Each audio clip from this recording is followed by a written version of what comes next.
Hey guys, how are you guys doing? Hi, my name is Keto ZK. Lovely to meet you. Well, I've definitely missed you guys so very much. You have no idea, no clue. Just to let you guys know, I have Ricardo here. You guys are going to see him very soon. Here's my audience. But either way, I've actually missed you guys so much. Now, I'm going to talk about something that has been very sensitive to me, and I know that a lot of people can so relate to this, just because of, if I was a parent, I would want to find this on YouTube. I wish I had found this when I first made a decision, or when I first didn't stop my parents bringing me to Canada. So with that being said, the topic is going to be about, should I really bring my child to Canada? Is it worth it? Is it worth me selling my land? Or that investment? And that's basically what it's going to be about. The reason being is, a lot of parents, I do understand you guys have the money, you guys want to give your kids what you probably didn't give yourselves. You guys probably are like, my child knows a lot about Nigeria, let my child have that exposure. You get bigger and more opportunities. You choose from whatever country, whether it's Canada, Nigeria, London, having just access to what other people across the world, what they have, which is an amazing thing. It's great. The only downside is, as a Nigerian and even as a black person across the world, is our representation is done so badly. Like, you have no idea. Like, when I speak to some people, they just automatically think Nigerians are scammers, or just lazy. Not Nigerians per se, but black people, lazy, not ambitious, always talking politics and never really doing anything. And when they see you as a person, they would automatically think you're just like the rest. So they're not even looking at your tribe in any form or in any shape. So to mothers bringing your kids here, especially if your child never really had to work hard for anything, had to earn anything, I'm talking anything, you're in trouble. Let me break this down to you guys. It sounds really good. My child goes to school, gets the education, and then comes back home. And then later on in life, come back, to pursue work permit or a job or this or that. Now, all of that sounds amazing on paper. Now, if your child earned your belief for you to actually invest that money, let me make this clear to you.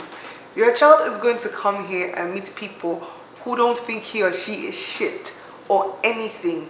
Your child is going to come here and meet people who are very much into drugs. It's such a common thing here, and it's almost like it's legal. It's almost like it's like play, or like a toy. Like, it's like candy. Your child is going to meet people who are going to, what else? Accuse your child of being,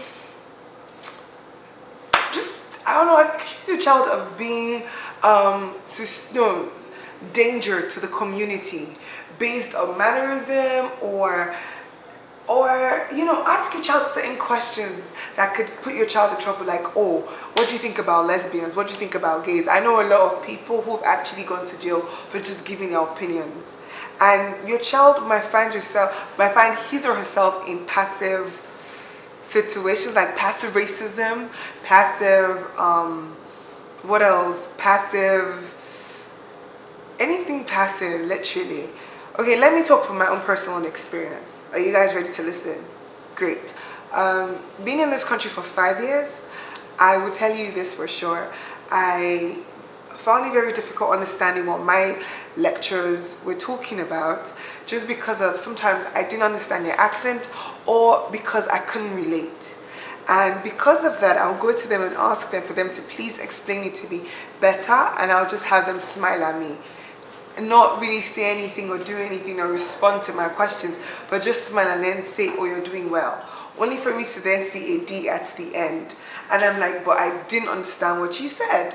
So just on that level, it's like, It's very, very heartbreaking. So now I decided, you know what, if I don't understand something, I don't even care if you think the way I'm asking you is rude or appropriate. I'm just going to make sure I get my answers from you.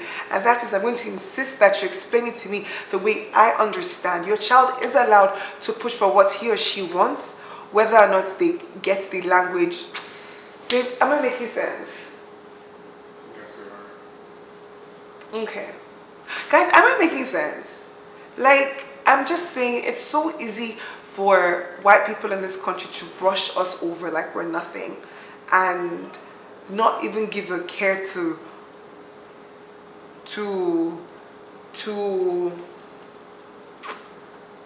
anything we say, and it's so easy for them to label us on so many different scales, like, and not even give us the appropriate and relevant assistance. Is that making sense? Because they assume that as long as white people can get ahead because they're the majority, then you should do it their way. And that's the only way that actually counts.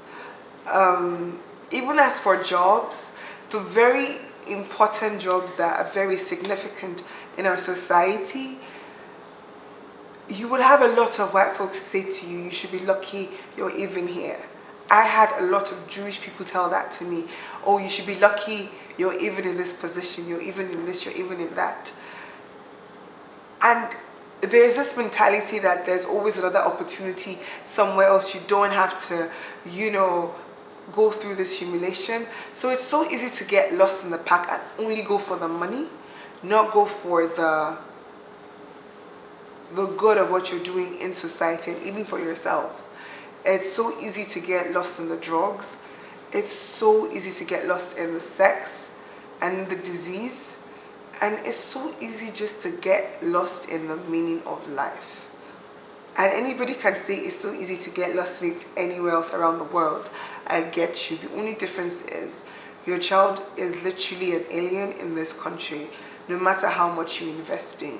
So as a parent, if you really choose to bring your child to Canada or even anywhere out of Nigeria, trust me, your work does not stop at home. You cannot pay people to look after your kids here. Your child, even if your child is 20 something years old, you have to still be involved in your child's life like your life depends on it. And if you don't have the means to support you, to be involved in your child's life like your life depends on it, even when your child is away, then please just focus on your child finishing university in Nigeria and then getting a job, then having their own mind, then being able to fight and defend for themselves. And then let them be the ones to pay to send themselves abroad. So at least they know it's their sweat and their money and their own meaning to their fight, not yours. Because I'll tell you this, it's not worth it. I hope I made sense in this video, and if I didn't, I'll do part 2. Until then, I'll see you guys later. Bye!